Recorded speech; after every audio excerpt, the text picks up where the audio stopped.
Supreme court ने फिलहाल मदरसों को लेकर एक बड़ी राहत की आज खबर दी। सुप्रीम कोर्ट ने 2004 मदरसा एक्ट को संवैधानिक करार दिया। हमारे साथ हबीब अहमद साहब हैं जो नॉन टीचिंग स्टाफ के अध्यक्ष भी हैं, वो भी फिलहाल सुप्रीम कोर्ट के इस फैसले को सुनने आए, पक्षकार भी हैं।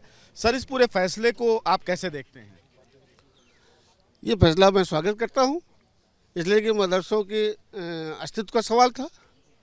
जो मदरसा बोर्ड ने जिनसे जो मदरसे गवर्न होते थे, इलाहाबाद हाई कोर्ट ने, लखनऊ बेंच ने तो उसको बंदी कर दिया था। वहाँ के बच्चों को परिषद के स्कूलों में शिफ्ट करने के लिए चीफ सेक्रेटरी यूपी का आदेश भी जारी हो गया था।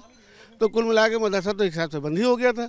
तो मैं माननीय सर्वोच्च न्यायालय के आदेश का स्वागत करता हूँ कि हमारा एक्ट अपनी जगह बना हुआ है, उस एक्ट में कोई कमी नहीं है और उसकी परिभाषा करने में चूक हुई हमारे हाई कोर्ट से, लखनऊ बेंच से। तो मैं तो इसका स्वागत करता हूँ। लेकिन सर, सुप्रीम कोर्ट में भी इससे पहले कई बार ये सवाल उठा कि मदरसों में एक अलग प्रकार की शिक्षा दी जाती है, कट्टर शिक्षा दी जाती है। उसको लेकर कहीं ना कहीं एक बड़ी अवधारणा समाज में बनी कि मदरसों में पढ़ने वाला व्यक्ति को कट्टर एजुकेशन शिक्षा दी जाती है। इसके लिए मैं क्षमा चाहूँगा, आप लोगों ने उस दृष्टि वालों तक पहुँचाया है कि मदरसों में कट्टर शिक्षा दी जाती है। मदरसा बोर्ड का अपना एक सिलेबस है, उसका एक कैरिकुलम है, वही शिक्षा वहाँ दी जाती है। अलग से उन्हें कुछ नहीं दिया जाता है। बेसिक शिक्षा विभाग बुक छपवाता है, वो सप्लाई देता है। सिर्फ फ़र्क इतना है, यहाँ की स्क्रिप्ट उर्दू में आती है, बुकें वहाँ हिंदी में जाती है, लेकिन कोर्स कोई चेंज नहीं है। तो अब मदरसे में अगर बच्चा पढ़ रहा है और मदरसे में बच के अगर वो कुरान उसने पढ़ लिया तो धार्मिक शिक्षा नहीं हो गई। संस्कृत पाठशाला में क्या पढ़ाया जाता है? संस्कृत में क्या पढ़ाया जाएगा? उसका कंटेंट कहाँ है? उसका कंटेंट उन्हीं बुक्स में मिलेगा, बगैर उससे पढ़ाए वो आगे नहीं बता सकते। ऐसे ही ईसाई अपने बाइबल से नहीं पढ़ाएगा, कंटेंट कहाँ से ढूंढ के लाएगा?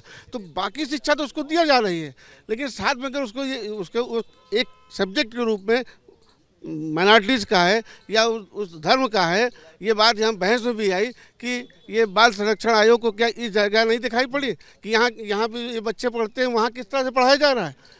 बहुत भिक्षु तो बहुत छोटे छोटे ले लिए जाते हैं, उनको क्या पढ़ाया जाता है? तो ये बात तो खाली एक फोबिया बना।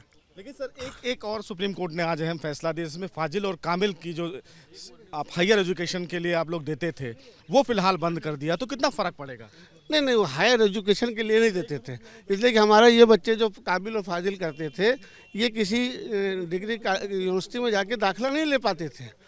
लेकिन जो बच्चा आलिम करने के बाद अरबी फारसी में विशेषज्ञता हासिल करना चाहता है, उस पर शोध करना चाहता है, पढ़ना चाहता है, तो उसके लिए एक ये बढ़िया रास्ता था कि वो इसमें पढ़ता था और पढ़ने के बाद और पढ़ने के लिए जिसकी जो समझ में पढ़े, तो उसके लिए ये रास्ता थोड़ा सा अब दुश्वार हो गया। तो आप लोग क्या विचार कर रहे हैं कि आप? नहीं, विचार ये कर रहे हैं कि माननीय सर्वोच्च न्यायालय से अनुरोध किया गया है कि ये जो पीछे सर्टिफिकेट पा चुके हैं उनको मान लिया जाए। आगे के लिए गवर्नमेंट से अनुरोध किया जाएगा कि जो प्रस्ताव बोर्ड का पड़ा हुआ है कामिल और फाजिल की यूनिवर्सिटियों से जोड़ने का, अब वर्तमान में ख्वाजा मुहिउद्दीन चिश्ती यूनिवर्सिटी से जोड़ने की बात आई थी, ये प्रस्ताव बोर्ड का गया है, इसको गवर्नमेंट माने और उससे जोड़ देगी तो इन बच्चों का भी मुस्तकबिल बन जाएगा। क्वालिटी एजुकेशन को लेकर भी सुप्रीम कोर्ट ने बोला? नहीं, इस पर तो कुछ नहीं कहा, इसलिए कि क्वालिटी का कहीं कुछ भाई, ये खाली बाल संरक्षण आयोग ही बात को लेके आया था कि क्वालिटी एजुकेशन ने। बाल संरक्षण आयोग ने परिषद के स्कूल देखे, संस्कृत विद्यालय देखे, मिशनरीज के स्कूल देखे, और ये जो चलते हैं आपके हरिद्वार वगैरह में उनको देखा। इनको तो खाली आप लोगों ने ये बता करके कि ये धार्मिक शिक्षा देते हैं, धार्मिक शिक्षा देते हैं, इनको फोबिया हो गया, यहाँ आगे वो चिल्लाने लगे कि साहब ये धार्मिक, और वो भी धार्मिक शिक्षा देते हैं। धार्मिक शिक्षा बुरा कहाँ है? उसको तो निर्देश बताया जा रहा था, धार्मिक निर्देश देते, धार्मिक शिक्षा बुरा कहाँ है? अगर धर्म की शिक्षा आगे नहीं पाएगा, अगर वो संस्कृत को अपने नहीं जानता, अपने धर्म को नहीं जानता, तो एक अच्छा व्यक्ति नहीं बन पाएगा। कौन नहीं देता धर्म की शिक्षा? संस्कृत पाठशाले वाले नहीं देते, मिशनरीज वाले नहीं देते। हमारे बच्चे जाते हैं स्कूल में पढ़ने के लिए और वहाँ अगर वहाँ सरस्वती वंदना करे तो क्या मेरा बच्चा भागता है? इसलिए कि उसको वो हासिल करना है।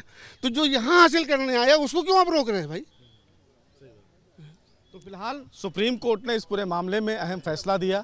सुप्रीम कोर्ट ने 2004 का जो मदरसा एक्ट है उसको फिलहाल संवैधानिक करार दिया और यही इस पूरे फैसले का सार रहा, जिसका आपने सुना भी कि जो नॉन टीचिंग स्टाफ हैं वो भी इस फैसले से खुश हैं। लेकिन सुप्रीम कोर्ट ने आज अपने फैसले में स्पष्ट जरूर किया कि फाजिल और कामिल यानी कि जो हायर एजुकेशन है वो शिक्षा फिलहाल मदरसा बोर्ड नहीं दे पाएंगे। 12th तक की ही शिक्षा फिलहाल मदरसा में अब पढ़ाई जाएगी। वहीं सुप्रीम कोर्ट ने क्वालिटी एजुकेशन पर भी जोर दिया कि मदरसों में क्वालिटी एजुकेशन की जो संरचना है वो बढ़ाई जाए। वीडियो जर्नलिस्ट विपिन के साथ Sushil Pandey, news nation, Delhi. News nation अब व्हाट्सएप पर खबरों के ताजा अपडेट के लिए न्यूज नेशन के इस QR कोड को स्कैन करें।